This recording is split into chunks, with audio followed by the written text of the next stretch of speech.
ഇത് ദിവ്യയുടെ വീണയാണ്. ദിവ്യ കുറച്ചാൾ വീണ പഠിക്കണ്ടായിരുന്നു. എന്റെ വീട്ടിൽ തബ്രവും വീണ് ഇങ്ങനെ ഒരു ഷോ പീസ് ആയിട്ടാണ് അവിടെ ഇരിക്കുന്നത്.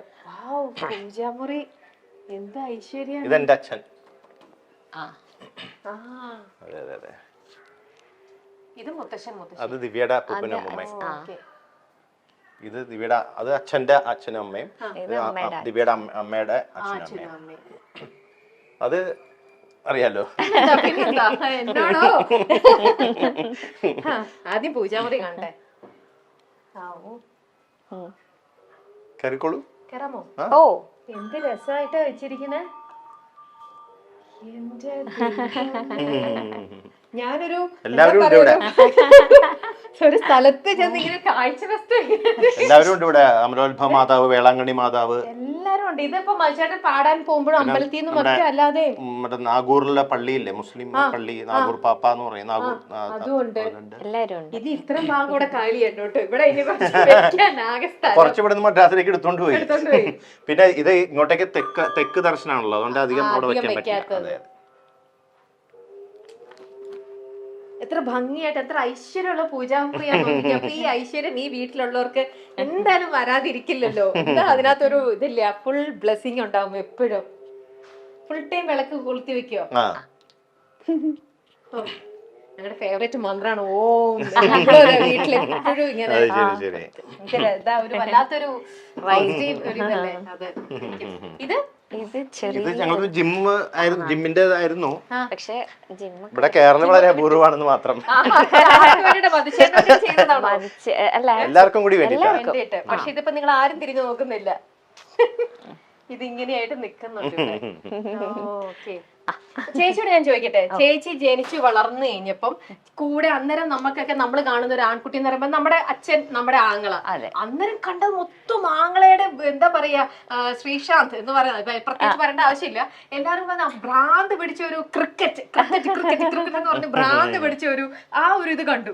അത് കഴിഞ്ഞിട്ട് ലൈഫിലേക്ക് വന്നപ്പോ പാട്ട് എന്ന് പറഞ്ഞ് വേറൊരു ആൾ രൂപം ഇങ്ങനെ കണ്ടു. ഈ രണ്ടുപേരുടെയും കൂടെയുള്ള ആ ഒരു ജീവിത രീതി, ഒരാള് ആർട്സിലും ഒരാള് സ്പോർട്സിലും. അതെന്താ അറിയോ, ശ്രീക്ക് എല്ലാത്തിലും മ്യൂസിക്കിലൊക്കെ ഭയങ്കര താല്പര്യ. അപ്പൊ മധുചേട്ടനാണെങ്കിലും ക്രിക്കറ്റ്. അതെ, അപ്പം ഇവർ രണ്ടുപേരും കൂടുമ്പോ നല്ല രസമാണ്. ഇപ്പൊ ഡൈനിങ് ടേബിളിലൊക്കെ ആണെങ്കിലും അതൊരു എന്താ പറയാ, അവരെ ഇൻസ്ട്രുമെന്റ്സ് ഒക്കെ സ്വയം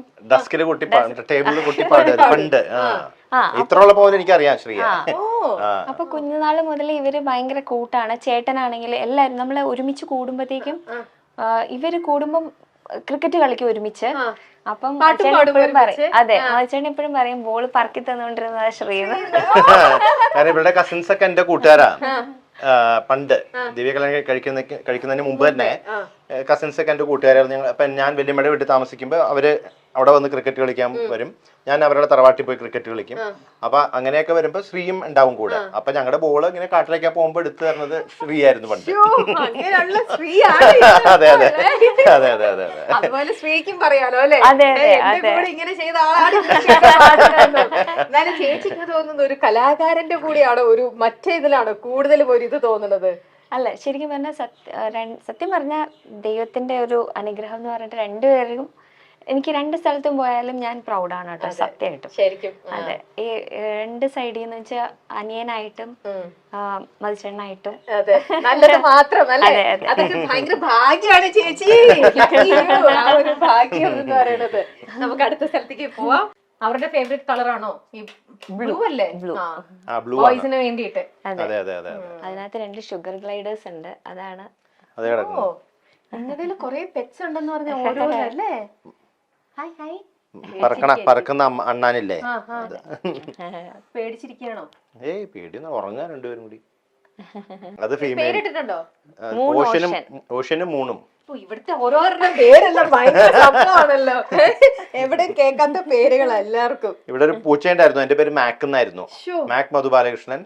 പിന്നെ ഒരു മിക്കാസ മധുബാലകൃഷ്ണൻ.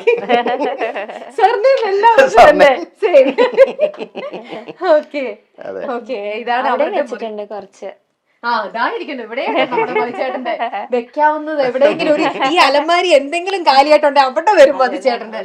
അതാ ഇനി ഈ വീട് മതിയാവാതെ വരട്ടെ ചേച്ചി. ഫംഗ്ഷൻ മുമ്പ് മൊമെന്റോ വേണ്ടാന്ന് പറയാനുള്ള ഇതിൽ ഇരിക്കാൻ വയ്ക്കാനുള്ള ഒരു ബുദ്ധിമുട്ട്. നമുക്ക് കിട്ടിക്കഴിയുമ്പോ ഇത് നമുക്ക് മാറ്റി വെക്കാനും തരണതല്ലേ, നമുക്കത് എപ്പോഴും നമുക്ക് പക്ഷെ വെക്കാൻ സ്ഥലമില്ലാതെ നമ്മൾ എന്ത് ചെയ്യും അല്ലേ? കണ്ടാലും മതിയാവാത്ത കാരണം നിറയെ ഇതുണ്ട്. ഇതൊക്കെ അച്ഛന്റെ എല്ലാവരുടെയും കൂടിയാ, എല്ലാവരുടെയും കൂടെ അല്ലേ കളക്ഷൻസ് എന്റെ മുകളിലുണ്ട്, ഇവിടെ ഉണ്ട്. ഇവിടെയൊക്കെ ഉണ്ട് മതിച്ചേട്ടന്റെ കിട്ടിയ ഗിഫ്റ്റും കാര്യങ്ങളും. ഈയുടെ മേളിലൊരു ഫ്രിഡ്ജ് വെച്ചിട്ടുണ്ടല്ലോ. അതെ അതെ, ഇതിലെന്താണോ ഐറ്റംസ്? അതില് ഞങ്ങളുടെ എന്തെങ്കിലും അത്യാവശ്യം ബ്ലൂബെറി, ചോക്ലേറ്റ്സ്, ചോക്ലേറ്റ്സും പെട്ടെന്ന് താഴെ പോണ്ടല്ലോ മധുരം കഴിക്കാൻ തോന്നുമ്പോൾ പെട്ടെന്ന് ഇവിടെ നിന്ന് എടുത്ത് കഴിക്കാൻ. നിങ്ങളൊക്കെ സ്വീറ്റ് ടൂത്തിന്റെ ആൾക്കാരാണോ? ഞാൻ സ്വീറ്റിന്റെ ആളാണ്. അതെ അതെ, ഞാൻ സ്വീറ്റ്സ് കുറെ കഴിക്കും. മഹാദേവൻ വേണ്ട ഉറങ്ങുവാണ്, ഉറങ്ങിക്കോട്ടെ, കുഴപ്പമുണ്ട്. ഇപ്പൊ കൊറേ നേരമായില്ലേ? മോൻ ഉറങ്ങുക, മോൻ മുറിയാണ്. മോൻ സ്കൂളിൽ നിന്ന് വന്നിട്ട് ടയേർഡായിട്ട് കിടന്ന് ഉറങ്ങുക. ചേട്ടൻ നോക്കുന്നുണ്ട് അവനെ എണീപ്പിക്കാൻ, നമുക്ക് നോക്കാം. യെസ്, മഹാദേവ് എണീറ്റു. Hello Mahadev, sorry to disturb you. എന്റെ മാലയൊക്കെ എടുത്തിട്ടാണ് കിടന്നു. പിന്നെ അച്ഛന്റെ മാല മകനല്ലാതെ വേറെ ആരിടും? ഹായ്, ഉറക്കത്തിൽ എണീറ്റ് വന്ന് നിൽക്കാട്. Hi Mahadev. Hi Ramya. Mike വെക്കാണേ. അതൊന്നുമല്ല, എല്ലാവർക്കും അറിയാലോ. സോറി കേട്ടോ ഡിസ്റ്റർബ് ചെയ്തല്ലേ. എങ്ങനെയുണ്ട് പുതിയ സ്കൂളും കാര്യങ്ങളൊക്കെ? ഫൈൻ, എല്ലാം നന്നായി. സാരല്ല, ഉറക്കത്തിൽ നിന്നല്ലേ അവൻ എണീറ്റിട്ട്. ആകെ അധികം ഞാൻ ഡിസ്റ്റർബ് ചെയ്യുന്നില്ല അങ്ങനെയാണെങ്കിൽ. ഓക്കെ, ഒന്ന് ചില്ലായി കഴിയുമ്പോ നമുക്ക് കാണാം, താഴെ വരുമ്പോ കാണാം. Okay, you take your time. അല്ലെങ്കിൽ അവൻ എന്നെ ചീത്ത പറയും. ഞാൻ എന്താ മൈക്ക് എടുക്കട്ടെ? Okay, I will see you down. Okay, സ്കൂളിൽ നിന്ന് വന്ന് ടയർഡായിട്ട് നമ്മൾ അധികം ഡിസ്റ്റർബ് ചെയ്യാൻ പാടില്ലല്ലോ. നമ്മളെ ഇവിടുത്തെ കാഴ്ചകളെല്ലാം കണ്ടു കഴിഞ്ഞിരിക്കുകയാണ്, നമുക്ക് വീണ്ടും താഴേക്ക് പോവാം. ഈ വീട് ഫേസ് ചെയ്യണത് ഈസ്റ്റ് ലീഗ് ആണോ? അതെ, ഇതാണ്ടോ മോളെ ഫാമിലി മൊത്തം, കംപ്ലീറ്റ് ഫാമിലി എല്ലാരും ഉണ്ട്. മധു ബാലകൃഷ്ണൻ എന്ന ഗായകനെ പരിചയപ്പെടുത്താൻ പ്രത്യേകം പേരുകളുടെയോ പാട്ടുകളുടെയോ ഒന്നും ആവശ്യമില്ല. ആ പേര് കേട്ടാൽ തന്നെ ഒരു 100 പാട്ടുകൾ നമ്മുടെ മനസ്സിലേക്ക് ഓടി വരും. മധു ബാലകൃഷ്ണൻ എന്ന ഗായകനെ നിലനിർത്തുന്നത് അദ്ദേഹത്തിന്റെ സംഗീതം മാത്രമല്ല, വിശ്വാസം കൂടിയാണ്, അദ്ദേഹത്തിന്റെ കുടുംബം കൂടിയാണ്.